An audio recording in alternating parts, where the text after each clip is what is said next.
Hello friend, नमस्ते, प्रणाम। मैं नीलू मौर्य अपने यूट्यूब चैनल पे आप सभी दर्शकों का स्वागत करती हूँ। और मैं जा रही हूँ एक बेटी विवाह गीत गाने। बहुत ही दर्द भरा गीत है। आप लोग ज़रूर वीडियो को फुल वॉच करके देखना और ज़्यादा से ज़्यादा मेरा सपोर्ट करो।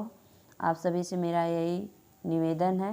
और जो फेसबुक से देख रहे हैं प्लीज़ पेज को फॉलो करो आप लोग, और ज़्यादा से ज़्यादा आप लोग वीडियो को फुल वॉच करके देखना और अपना आशीर्वाद देना।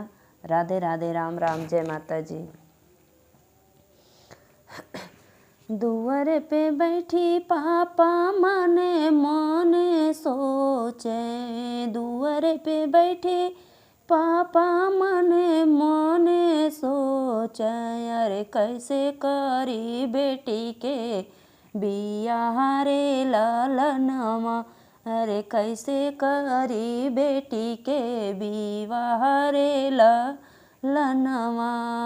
दुआरे पे बैठी पापा मने मने सोचे, दुआरे पे बैठी पापा मने मने सोचे, अरे कैसे करी बेटी के विवाह रे लालनमा, अरे कैसे करी बेटी के बियाह रे लालनमा।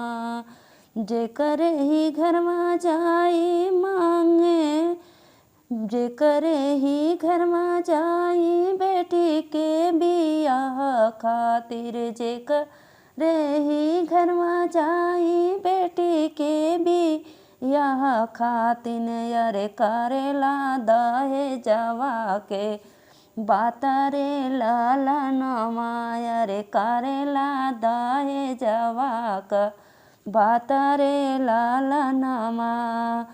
5 लाख नगद मांगे एक 4 व्हीलर, 5 लाख नगद मांगे एक 4 व्हीलर, अरे ऊपरा से घर के सामान रे लालनमा, अरे ऊपरा से घर के सामान रे लालनमा।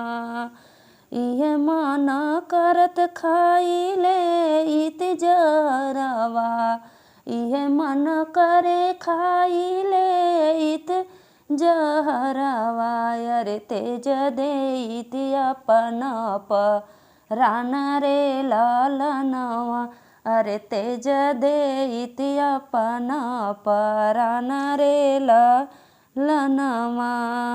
इतनी बचन सुने बेटी हो दुलारी, इतनी बचन सुने बेटी हो दुलारी, अरे पापा से अरज मारा रे लालनवा, अरे पापा से अरज मारा रे लालनवा।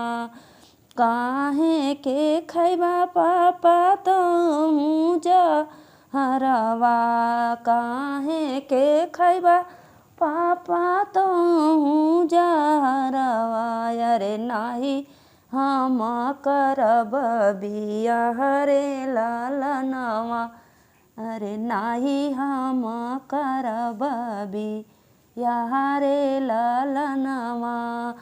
तोहरे माड़ैया पापा करब गुजरवा, तोहरे माड़ैया पापा करब गुजरवा, अरे बीती जई है जिंदगी हा मारा रे लालनवा, अरे बीती जई है जिंदगी हा मारा रे